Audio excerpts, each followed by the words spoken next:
Welcome to CosmoFactory, a podcast by Cosmoprof Worldwide Bologna, where we explore the entire cosmetics, personal care, and fragrance industry supply chain.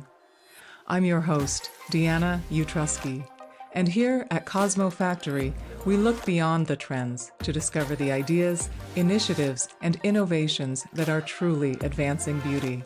Let's get started. This episode is about fragrance manufacturing. It's about creating scents with both common and custom inputs. It's about regional aromas and global retail. And it's about the power of patience in business. Joining me now in the CosmoFactory podcast recording booth at Cosmoprof Worldwide Bologna is my guest, Ralph Bou Nader, General Manager of Arabian Oud International. Welcome, Ralph. Thank you so much for the invitation. I'm glad to be with you. You're welcome. I'm looking forward to learning more about the world of fragrance. I'll do my best. I would love to start our conversation by hearing about your fragrance retail growth strategy. So, if I may, Arabian Oud was founded in 1982 and opened a first retail location in Riyadh. Today, the company has more than 1,000 retail stores in close to 40 different countries. But in the intervening decades, I would suggest that your company wanted multinational brands to show up as competitors, that you patiently waited for consumers outside of the UAE to fall in love with Arabic fragrances. Will you please tell us about your long-term growth strategy? What was the progression like? When and where were you making investments? Thank you for the question. I just want to add one thing. Actually, it's Sheikh Abdelaziz Al Jasser, the chairman and the owner of the company, that have started in the 1970s. He registered Arabian Oud in 1982 and opened his physical store in 1982. He is a lover of fragrances, oud, essential oils.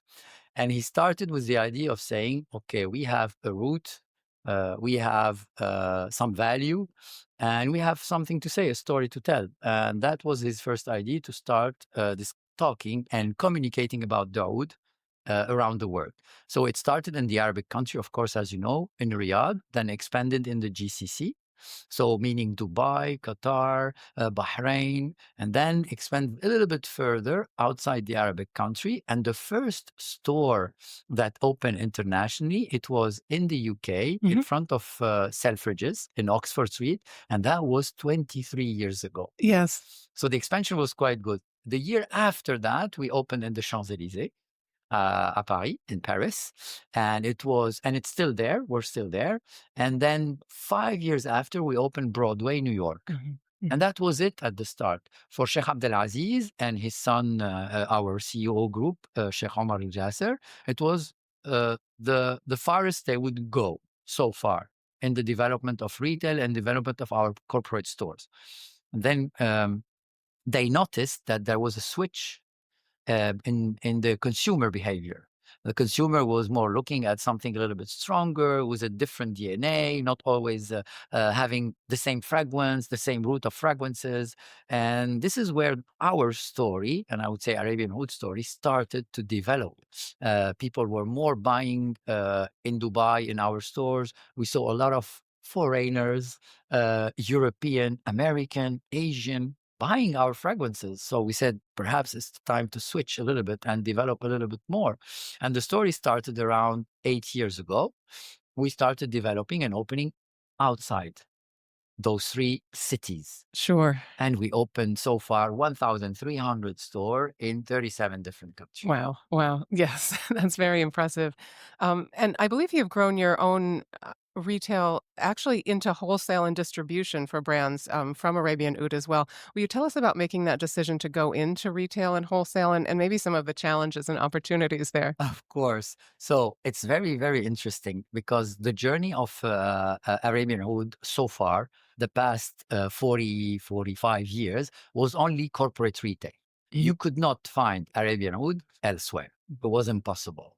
And around 2-3 years ago, we started to work on strategy, on franchise, wholesale, multi-brand retailers, the one that I call Sephora, Ulta, and the others.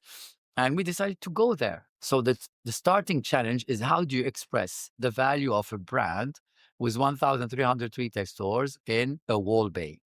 very challenging. Yes. Or on a gondola. It's very challenging.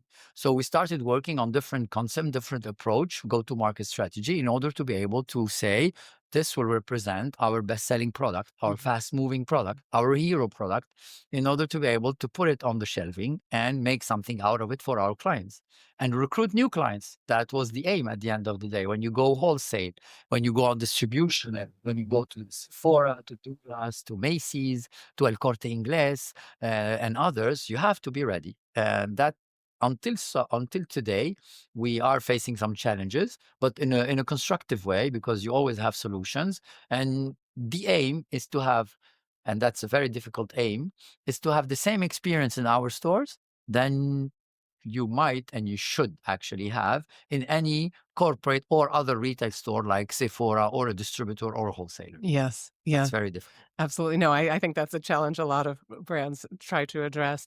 I'd like to also explore online fragrance retail with you. Fragrance is, maybe even more so than color cosmetics, skincare, other categories. Fragrance is a very sensorial experience. And certainly fragrance marketing can be quite conceptual. It communicates something, but on a screen, it can't deliver the actual scent. So clearly, you seem to have refined the retail store experience, as best that you can, for sure.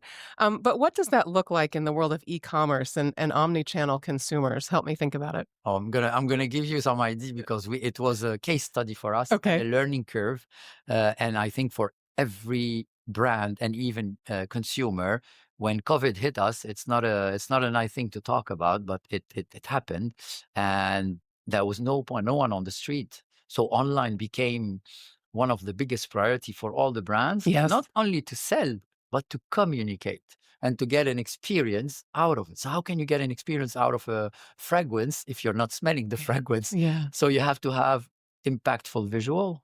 You have to have a story that communicate and resonate to consumer. And this is what we try to do in our website to get the omni-channel experience that you have in our stores with the experience of a sales advisor, with the experience of perhaps AI coming in at one point. That's what we're working on now in order to get an advice, a personalized advice. Is it a gift? Is it something that you want to get for you? What's your olfactive pyramid? Those are things that you can do in store.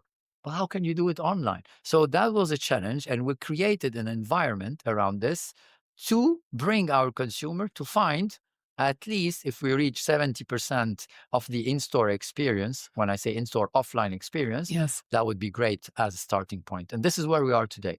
We're trying to communicate the same look and feel, the same concept, the same self-advisory, personalized advisory, and we're also going on gift wrapping. How important it is. Personalize the gift wrapping. In store, you can do whatever you want to do. So online, we're trying to get this kind of experience also. Yeah, and it makes me think now, like I suggested earlier, you've refined your owned retail strategy. You've started working with partners, as you said, multi-brand retailers, and now with this online business as well. It makes me feel like you're probably borrowing from all aspects of it, right? That the online experience might actually now inform your in-store experience, or your experience with a multi-brand retailer might, inform the other too. Can you say anything about sort of borrowing lessons and ideas? Totally true. We learn every second. Yeah, I think if you stop learning, you have to look at yourself in a different way. The learning curve of any brand is on a second. yeah, And when you share data, when you share new consumer, because normally who come to Arabian Oud? The people that knows Arabian Oud and some sure. curious people. Now you're opening to retailers. Retailers, you have 1 million consumer that goes to retailers, and they're going to notice our brand. So we have to gather this data, analyze the data. We need data analysts in our core environment. Mhm. We need to have the right answer, because sometimes people think that Arabian Oud is only oud because of the name of the brand. Yes, But it's it's, one note. of course, it's one note. We have all the families. We work with the big group like Firmenich, Gévaudan, EFF, and the others. They come, we create our juice, and we have the 7 families of fragrances. We have the flowery, the woody, the amber, the patchouli, and all the others. Sure. So it's a learning curve. It's a daily learning curve. We have to share data, and we have to learn from experts like retailers that have several brands. Yeah. It's a walk-through way. Yes. Yes. Yes, beautiful. I'm glad you mentioned your suppliers because I would like to talk about fragrance manufacturing. Um, Tell me if I'm correct. All of your production and filling facilities are in Saudi Arabia? Yes, you're correct. In Okay. Riyadh, everything we do is a 360-degree approach on fragrances. We are the one of the few remaining perfumers Yes. in the world. And really, I mean it because I don't want to name other brands because I'm not here to talk about other brands in a negative way or whatsoever. But all the other brands have three axes: perfume, skincare, and makeup. This is very simple, very basic. They start with perfume and they go to skincare and they go to makeup. When you look at Arabian Oud, we do not have skincare, we do not have makeup, we have only fragrances, and it's only about storytelling and fragrances. Yes. Yes. No, it's you're focused on one art for Yes. sure, for sure. Can you tell us a bit about your company's infrastructure and production processes? What would we see in Saudi Arabia? Okay. Saudi Arabia, first Saudi, the kingdom of Saudi have changed drastically. And I invite every person that is listening to come and visit. Yeah. They will be positively surprised by what's happening in Saudi. The infrastructure that we have in Arabian Oud is a 360-degree infrastructure from creation to production to packaging. Our head office is in Riyadh. Inside the head office, we have more than 1,000 people working for the company, and on an infrastructure base from production to juice creation to testing and all this, we have around 650 people working with in our factory.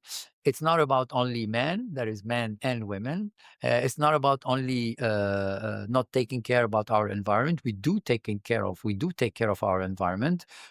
Something that we do not know how to communicate yet, but we're learning, is that we're planting agar wood tree on every time we buy wood, Mhm. because the wood comes from the agar wood, Yes. and we preserve what we do, and that's very important for us. That the world knows that it's not only about mass production. Mhm. It's very important for us. It's a value of that Sheikh Abdulaziz and Sheikh Omar Al Jasser they have in their interest. Yes. Yes, of course. No, that makes very good sense. Thank you. And we said earlier, you were, waiting for the global consumer to fall in love with Arabian fragrance. Maybe you can say something about the overall sensibility, because even as you're saying, all of these aspects of production are based in the country. What is the sensibility of Arabian fragrance? What does what about the packaging? What about the fragrance itself? What about you're suggesting details about work ethic and Yes. and sustainability? Help me get my head around Okay. that sort of business concept. Okay, so for us, the priority, yes, of course, it's consumer, because this is where our head goes, because we need to be able to talk about it. So Sure. let's think about one specific point. You have all the CPNP and the IFRA compliance that are here to help you, and I don't take them as the police. They help you. Yeah, they're useful guidelines. Yes. Exactly. Yeah. It's a useful guidelines. So you have to take this useful guidelines. And as we work already with Firmenich, Givaudan, EFF, and they are already CPNP and IFRA and CNPS compliant, so we already have a target that we know that we shouldn't go and go above it, because then we'll go on some territory that is not healthy for a consumer, and we want to protect your skin. We don't want you to be sensitive at any point. We're trying to use less alcohol, and Mhm. that's very important for us. It's a trend, isn't it? Of course. Why? Because people are more and more aware of what's happening. So they are asking questions. And I think an entity, there inside this entity, you have people working in the entity. So they're going to ask the same question. So you have to listen to them, understand what's their interest, where they're going, and then adapt.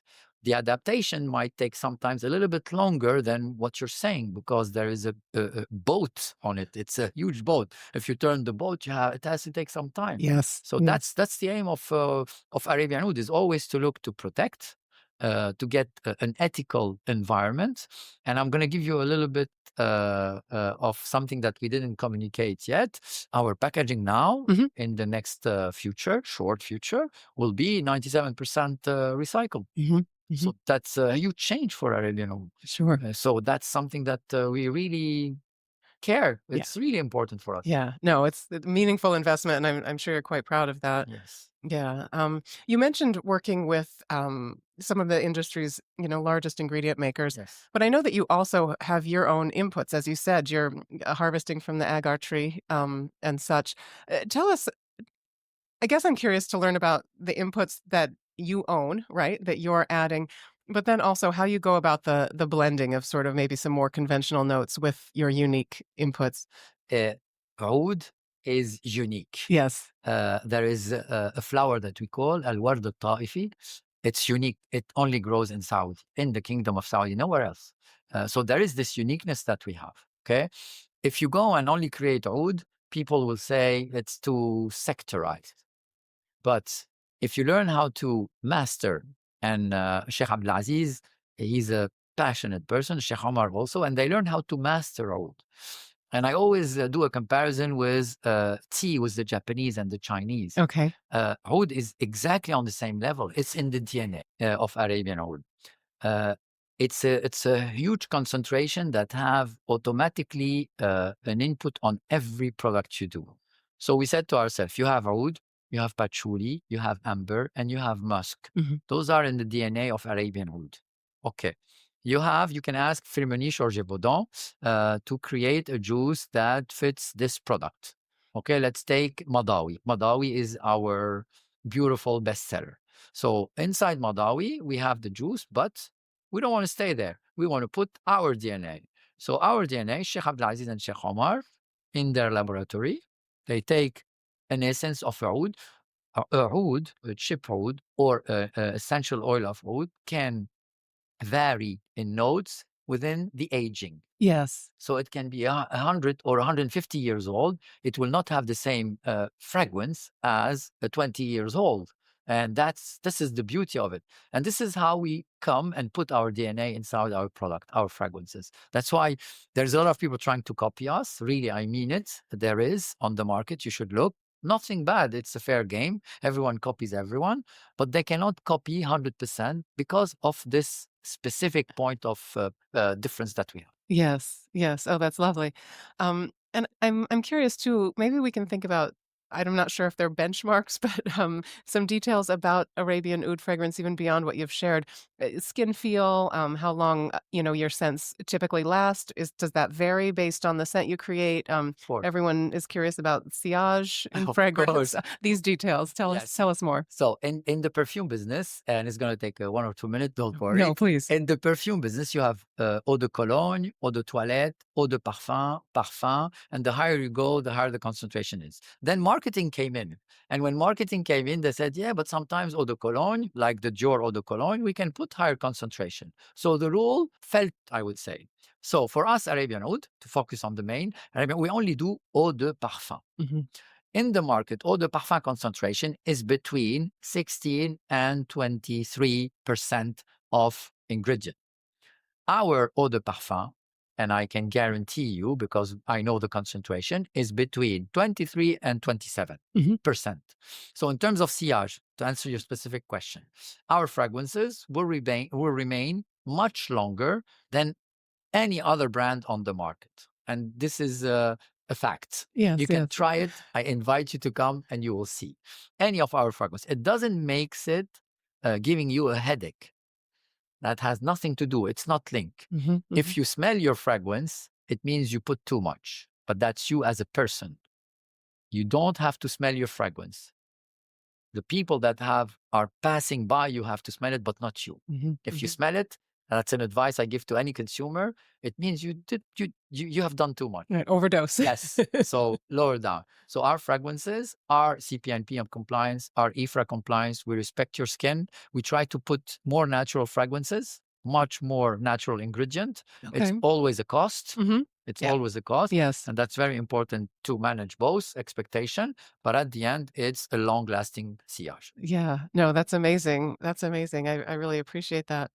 And I guess just before we end, we've been kind of assuming and hinting around what Arabian Oud is, but will you just explain that particular fragrance ingredient more clearly in case some of Yes. our listeners don't know? Yes. Oud is something that if you come, and I hope everyone would be coming to Kingdom of Saudi and to the region, oud is part of our behavior. Oud is a wood that comes, it's a resin that is inside the tree. It does not kill the tree, okay? This resin, the older it gets, the variation of fragrance is infinite. And I'm sorry, older the tree gets, and then you take it from the tree, or you take it and then you sort of age it outside? No, you cannot age it. You have to keep it in the tree. Yes. If you take it outside from the tree, you have to use it. Yes. Okay. Okay, so it's very important. It's really a resin. It's like the tolu, like the civet. Those are ingredients that are resin that goes, and it's really on the tree. So the oud is that particular oud can evolve. A 1-year-old oud and 100 years old, nothing to do. You don't have the same fragrance. You cannot. If you smell the wood, you will not smell anything. You will smell wood. You have to burn it. Yes. And when you burn it, it doesn't do sparkle. It doesn't do light. It burns with bubbles because of the resin. And this is where you have the smell. So that's why when you come to a new person, if you come and visit us in Saudi, we will invite you and we will welcome you with oud. We will burn it. Really, it's 1 million years old. They have it since ages. It has never been different or other than this. It's like the Chinese and the Japanese with the tea. It's a code. Yes. In their DNA. Yes. It's part of the ritual, the lifestyle. It's a ritual. Thank you. I was searching for the word. It's a ritual. Yeah, no, that's beautiful. Well, Ralph, I thank you for helping me learn more about fragrance, for helping our listeners learn more about your fragrance business growth strategy. This was lovely. I'm so glad you were able to be a guest here on the CosmoFactory podcast. Thank you so much for inviting me. It was a pleasure. And I hope that if anyone has a question, they know where to reach me.